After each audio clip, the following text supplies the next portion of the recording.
Racing Chance is started the prime time break quickly to start rushing Parians that is Batang Carmona.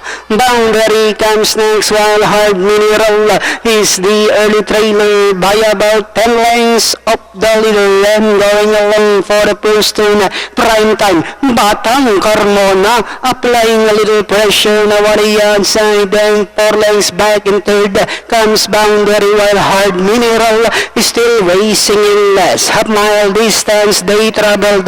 Now we have Batang Carmona. Now takes command by the nose, running by the rail is a prime time, then 8 lengths back in third comes Boundary. Hard Mineral now trying to get closer in fourth, and the fourth turn we have Batang Carmona. Now by a rolling any half, and in second is prime time. Hard Mineral now to take third.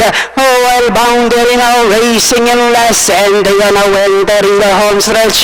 Batang Carmona by about 4 lengths, and in second prime time Hard Mineral now moving up down on the inside while Boundary still racing in less. Last 100 meters we have Batang Carmona. Now he strides away by about 8 lengths, and finally Batang Carmona second. Prime time Hard Mineral, Boundary.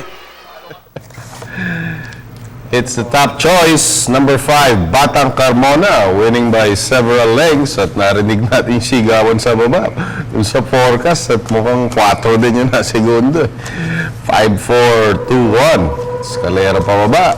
Dito sa race number 2. Panoorin natin muli itong panalo ng numero 6.